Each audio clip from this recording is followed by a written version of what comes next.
బుధవారం నాంపల్లి మండల పరిధిలోని పసునూరు గ్రామంలో ఏర్పాటు చేసిన గ్రామ సభలో చండూరు ఆర్డీఓ శ్రీదేవి పాల్గొని మాట్లాడారు.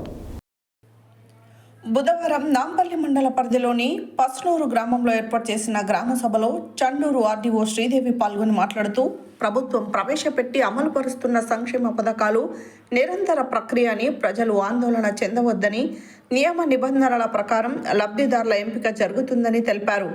లబ్ధిదారుల ఎంపికల్లో పేర్లు రానివారు అధికారులు తెలియజేసిన కార్యాలయం వద్ద మరల దరఖాస్తు చేసుకోవచ్చని తెలిపారు. ఈ కార్యక్రమంలో నాంపల్లి తహసీల్దార్ గుగులోతు దేవాసింగ్ మాట్లాడుతూ వ్యవసాయానికి యోగ్యం కాని భూములకు రైతు భరోసా వర్తించదని, నివాస గృహాలు, లేఅవుట్ వెంచర్లు, పెట్రోల్ బంకులు, ఇటుక బట్టీలు, గుట్టలు వంటి వ్యవసాయేతర భూముల వివరాలు గుర్తించడం జరుగుతుందని తెలిపారు. గ్రామాలలో సర్వే నిర్వహించిన సమయంలో అధికారుల దృష్టికి గుర్తించలేదని వివరాలను ప్రజలు తెలియజేయాలని కోరారు. ఈ కార్యక్రమంలో చండూరు ఆర్డీఓ శ్రీదేవి, నాంపల్లి తహసీల్దార్ గుగులోతు దేవాసింగ్, నాంపల్లి ఎస్ఐ ఎం శోభన్ బాబు, మండల సర్వేయర్ రాణా ప్రతాప్, ఏపీఓ గుంటుక వెంకటేశం, పంచాయతీ కార్యదర్శి మంజుల, గ్రామ ప్రజలు తదితరులు పాల్గొన్నారు.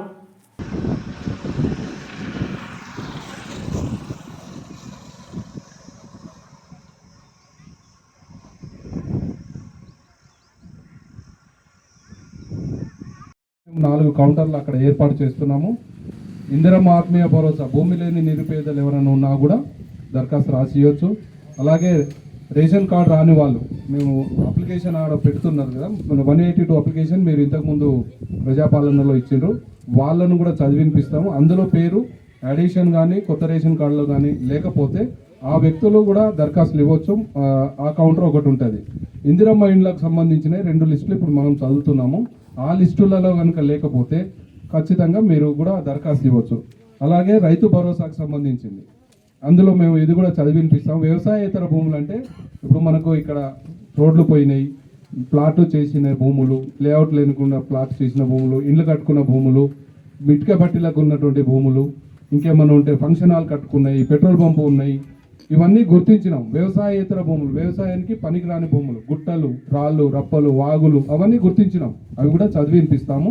ఇంకేమైనా కవర్ కాకపోతే మీరు చెప్తే మేము దాన్ని తీసుకుంటాము. అలాగే ఏమన్నా ఇల్లు లేకున్నా ఇల్లు పడ్డదని మీరు ఏమైనా ఆబ్జెక్షన్ చేస్తే కూడా మేము అది కూడా స్వీకరించి దాని మీద మళ్ళీ ఒకసారి ఎంక్వైరీకి గ్రామంలో తిరుగుతాం. సో ఫస్ట్ ఇప్పుడు మనకు వచ్చిన దాంట్లో ఇప్పుడు ఇందిరమ్మ ఆత్మీయ భరోసా జాబితాను చదివించాల్సిందిగా ఏపీఓ గారిని కోరుతున్నాను. అందరికీ నమస్కారం.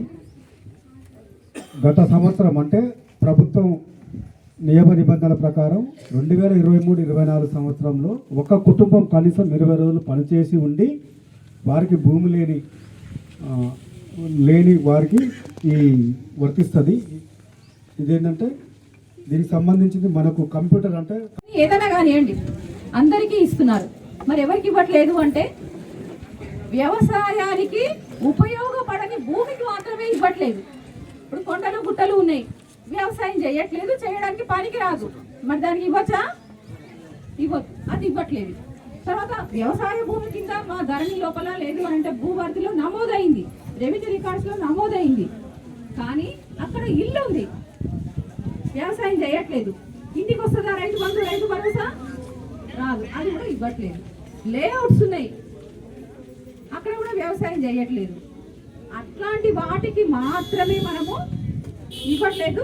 అది కూడా లిస్ట్ మీకు చదివారు. అది కాకుండా మా దృష్టికి రాని ఇంకేమైనా ఉంటే కూడా చెప్పండి, వాటిని కూడా మనము వ్యవసాయానికి పనికిరాని భూముల కింద నమోదు చేసుకుందాము. వాళ్లకు రైతు భరోసా అనేది రాదు. దాని తర్వాత కొత్త రేషన్ కార్డ్స్. ఈ రేషన్ కార్డ్స్ లోపల మనం ఇంతకు మునుపు కులగణన సర్వే చేశాం. ఆ సర్వే లోపల ఎవరైతే రేషన్ కార్డు లేదు అనేసి నమోదు చేసుకున్నారో దానికి సంబంధించినటువంటి లిస్ట్ ఒకటి వచ్చింది. అది కాకుండా మీరు మీ సేవ లోపల దరఖాస్తు చేసుకున్నారు, యూనిట్ లేదు అని. కొత్తగా పుట్టినటువంటి పిల్లలే కావచ్చు, లేదా పెళ్లి చేసుకొని వచ్చినటువంటి సభ్యులే కావచ్చు, రకరకాల సభ్యుల్ని మనము నమోదు కోసం అడిగినాం. అలాంటివన్నీ కూడా ఇప్పుడు మీ ముందర వీళ్ళు చదివినారు. అయితే అవి కాకుండా మీరు ప్రజాపాలన లోపల కూడా దరఖాస్తు చేసుకున్నారు, రేషన్ కార్డు లేదు మాకు కావాలి. ఇప్పుడు తండ్రి రేషన్ కార్డు లోపల మీరున్నారు, పెళ్ళయింది, విడిపోయినారు, కొత్తది కావాలి అని పెట్టుకున్నారు. అలాంటివి మనం ఎంక్వైరీ చేయలేదు. ఇప్పుడు మన దగ్గర ప్రజాపాలనలో పెట్టుకున్న దరఖాస్తులు ఉన్నాయి, అవన్నీ కూడా చదివి వినిపిస్తారు. మీ పేరు ఉందో లేదో చెక్ చేసుకోండి. ఒకవేళ లేకపోతే అంటే మీకు చదివినటువంటి 2 జాబితాలు, ప్రజాపాలన జాబితా, ఈ 3 లేకపోతే మళ్ళీ కూడా దరఖాస్తు చేసుకోవచ్చు. ఇది నిరంతర ప్రక్రియ, ఇప్పుడే ఆగిపోదు, మనకు ఇప్పటి నుంచి స్టార్ట్ అవుతుంది. కాబట్టి అందరికి కూడా రేషన్ కార్డ్స్ అర్హులైన ప్రతి ఒక్కళ్ళకు కూడా ఇవ్వడం జరుగుతుంది. దీనిపైన ఎలాంటి అపోహలకు కూడా లోను